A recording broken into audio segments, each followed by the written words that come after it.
The North American delegation has won the right to lose a whole lot of money putting on a soccer tournament. ESPN, 2026 World Cup coming to US, Mexico, Canada as joint bid wins vote. The United States might not be participating in the World Cup, but it pulled off a historic victory in Russia all the same. The globe's biggest sporting event is returning to the US.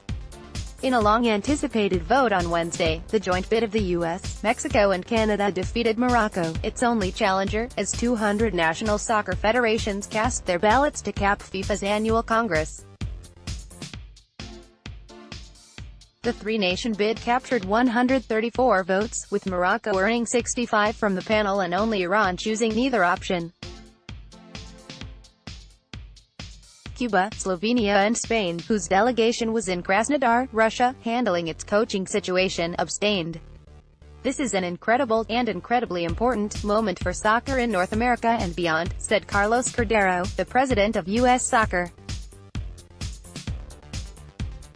The 2026 tournament will feature an expanded field of 48 teams. The current field has 32, and will mark the first time in FIFA's history that a three-nation bid has been awarded the showpiece event. The joint bid's plans call for 60 of the 80 games to be played in the United States, including all matches from the quarter-finals onward, while Canada and Mexico host 10 apiece. The final is expected to be played at MetLife Stadium, just outside New York. The winnowing process was bizarre, even by FIFA standards. While it has made epic progress over the past quarter-century or so, Morocco doesn't have anything like the infrastructure to support a massive international event. It has been reported that 9 of the 14 stadiums included in Morocco's bid were yet to be built, while the remaining 5 required significant renovation or upgrading. The combined North America bid is interesting, in that, put together, the three companies have the airports, stadia, hotels, and other assets to host the World Cup already in place. That's better than having a relatively poor country having to spend massive amounts of money for what would essentially be one-time use venues. Still, it's going to cost big money to put on the event, and the system is rigged such that FIFA gets most of the proceeds of the tournament. At last report, the cost of staging this year's Cup in Russia is in the ballpark of $12 billion. A 2014 report by Dennis Coates, a past president of the North American Association of Sports Economists, declares, over the years, a wide array of independent academic researchers have examined previous World Cups, Olympics, and Super Bowls, so-called mega events, and found no evidence that the benefits promised by event organizers have ever materialized. Evidence concerning the 1994 World Cup hosted in the U.S. is especially pertinent.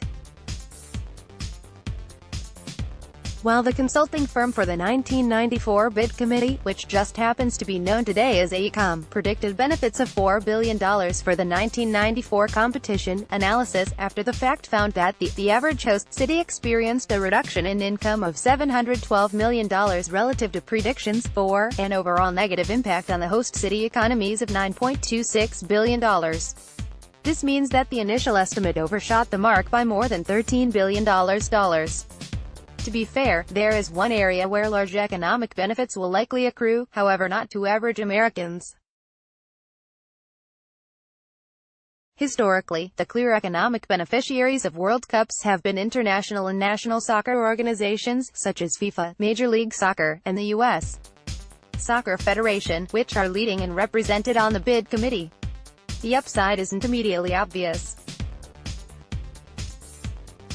Soccer is simply never going to be even a top 3 spectator sport in the United States, and maybe not even in Canada. And it's not like either country needs the prestige that comes with hosting, they're already global leaders.